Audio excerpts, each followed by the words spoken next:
Hi there, my name is Alexander Creek. I'm an astrologer and an intuitive, and welcome to your Aries horoscope for the month of August 2022. So, we have a lot to talk about, so I was going to get right into it because right at the beginning of the month, and this is probably one of the juiciest months of the year, astrologically speaking, just because there's a lot going on.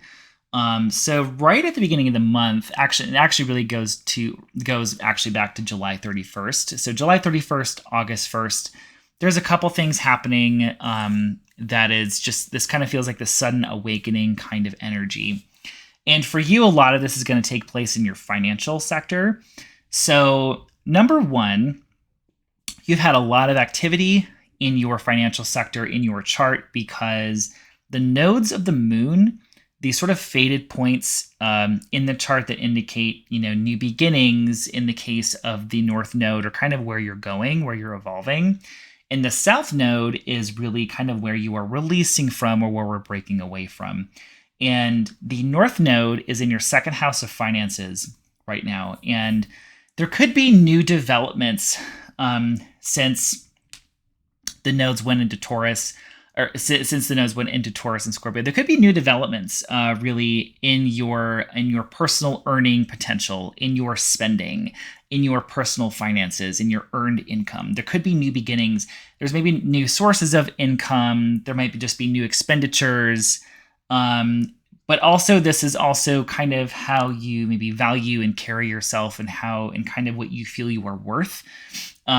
The Taurus is kind of teaching you about that North Node in Taurus. And with these eclipses this past spring, so April 30th, May 16th, and then again in this fall, these eclipses are really energizing these parts of your chart. So we have beginnings, endings, maybe just some drama or major activity relating to, again, your personal spending, your earning potential, your money, your values, your assets.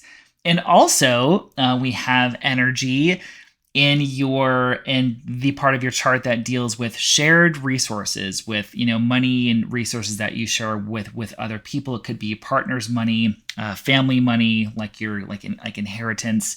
It could also just be a lot of energy around maybe releasing some, or dealing with debts, with credit, loan, taxes, all that kind of stuff.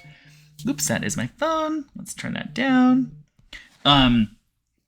So around July 31st / August 1st, there is a conjunction of Uranus, the planet of disruption, of awakening, of rebellion, of sudden insights, and sudden light bulb moments, but also just sudden events. Uranus is joined by Mars, the planet of action and energy, and Uranus energizes things. So when Uranus is in contact with Mars, it is electrifying this part of your chart, specifically the part of your chart, it's the second house. So it's dealing with your personal income potential, your earnings, your money, your assets. It is joined with the North Node, so this point of gain, of new beginnings, of where you are evolving. So there is something changing in your financial part, your personal finances. So this is your earned income, your personal resources, your personal spending. It's an increase somewhere in these things. So you could be making more money, but you could also be spending more money. There could be some sort of sudden expense coming up. I think that you'll deal with it just fine. And it may not be a surprise, just because you have been dealing with some energy, with a lot of energy in this part of your chart, especially since this spring. But just be aware around this time. It could also just be a sudden new source of income. It could be something awesome. It could be something suddenly, receiving some type of bonus, or some sort of new source of income, or perhaps that you just see that there's some money to be made somewhere and you jump on it, right? The thing with Uranus is that Uranus is sudden insights. It's brilliant ideas. It's it could come to you in a flash. So just be aware of that. It could also just be I'm suddenly going to treat myself energy too. So just be aware of that potential of some sort of suddenness when it comes to money or earning potential or spending around July 31st, August 1st, right in that area of your chart. So moving on. August 11th, Venus, the planet of love, relationships, money, that is going to enter into Leo for the rest of the month. So Leo in your chart, it rules the 5th house. So Venus is going to go into your 5th house. So this is going to be a great time, mostly great time, I will say. I'm going to explain why mostly in a second. But Venus is going to go into your 5th house for the rest of the month, beginning August 11th. So there is something to be gained, some more ease, some more fun, some more pleasure. In the part of your chart that's about romance, pleasure, dating, play, recreation, children, games, Venus is going to encourage you to enjoy yourself, frankly, to treat yourself a little bit. If you're single, you're looking to date, you're looking to mess around, hook up, whatever. Or this is really great for romantic and sex life kind of energy. This is great energy for helping you relate to the children in your life, or to be creative, or to connect to your inner child. And this is also good for really any type of pleasures or hobbies or anything like that. The only reason why I say it's mostly good is because Saturn is going to Saturn, the planet of discipline, of boundaries, of patience. Not of patience. Saturn makes you be patient because it's a planet of discipline, right? And boundaries and delays, okay? So that's going to oppose Venus for the entirety of its stay in your 5th house. So there might be some things coming up like commitment in relationship, or maybe feeling a little bit of delays or something around the fun that you want to have. I don't think it's going to stop you necessarily from having fun or from enjoying your romance and sex life, but just know that Saturn is there kind of putting a little bit of a damper on things this month. But other than that, enjoy Venus going through your 5th house. So August 12th, so the day after Venus goes into Leo, we have a full moon in Aquarius in your 11th house. So a full moon tends to bring culmination, completion, illumination, awareness, things like that, and really a spotlight. And in that area of your chart, so that full moon is going to be in the 11th house, tends to be about groups of people. So it could be just mass media, online stuff. So, or it could be anything relating to groups or clubs or organizations that you belong to. It also has to do with your hopes, wishes, and dreams for the future. So there could be something completing out here, just a lot more activity around you connecting with groups of people. So whether it's networking, or whether it is or it's just kind of getting together with casual friends. There's something with you with joining up with people, or you could be deciding that you're completing out or ending your association with with a certain group. This could also be maybe you're completing some type of goal that you've had for a long time, or kind of finally manifesting that. This could also just be really going back to the drawing board and looking really, what do I want to manifest for the future? What do I want my hopes and wishes for the future to be around this time? I will say this full moon is a little bit stressed out. This full moon feels pretty tense just because this full moon is going to be conjunct Saturn, that planet of kind of getting serious, getting real. There's a reality check kind of feeling here, or perhaps some feelings of delays or having to work through red tape or something.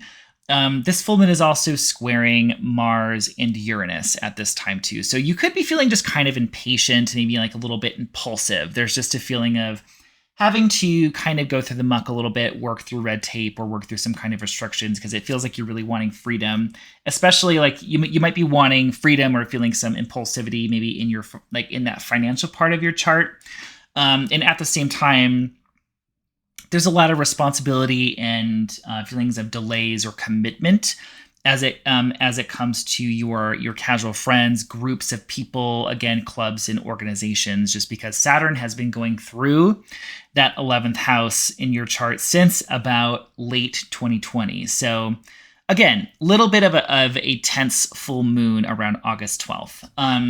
When we get to August 27th, we have a new moon. So this is going to be a new a new cycle, a new beginning, sort of like a seed being planted in this part, in some part of your chart. For you, Virgo rules your 6th house. So this can be, a new beginning as far as your health routines, your physical body, anything with kind of freshening up, wow,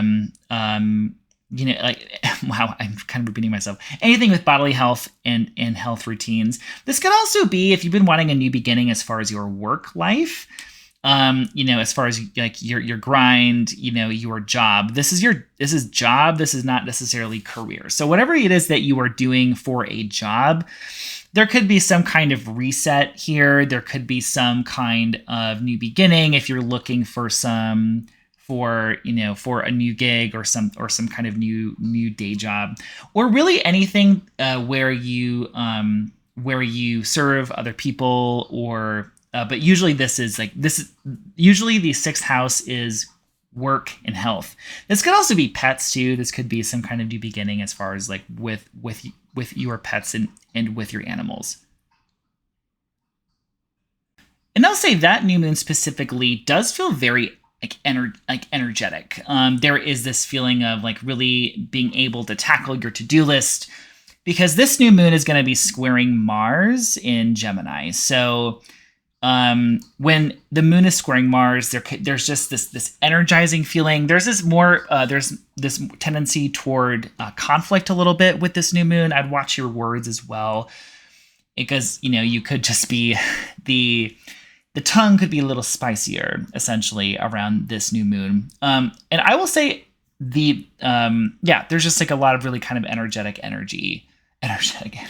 You know what I mean when I say that. I just feel like I repeated myself a little bit, but that new moon does feel like, hell yeah, I'm gonna like totally tackle this thing in my work life or my health life or something like that. There's definitely like an I can do it kind of feeling, but you might overdo it a little bit too. So I would just have a little patience around that new moon.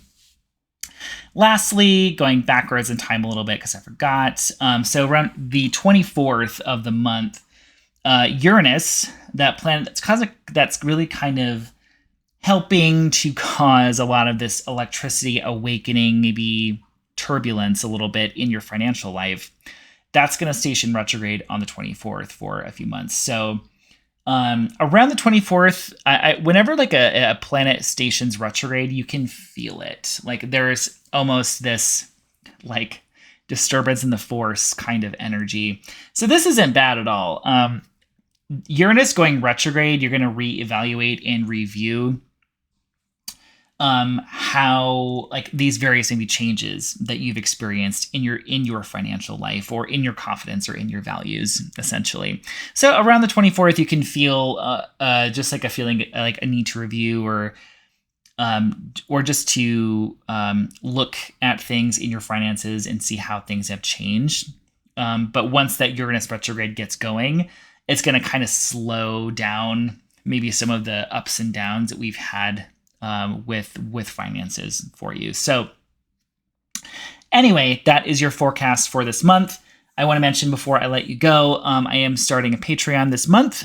Should be active by the time that this video is up. So if you want general weekly guidance for the astro weather, if you want specific questions about your birth chart answered, I'm going to do 2 live streams a month, one about the new moon, one about the full moon. So you can talk to me, you can ask me questions about your birth chart, how that full moon and new moon maybe affect your birth chart, or just general stuff. You have access to me to talk about it. We can just talk about, kind of what's going on in life, the astro weather, and I'll be doing mini readings for people.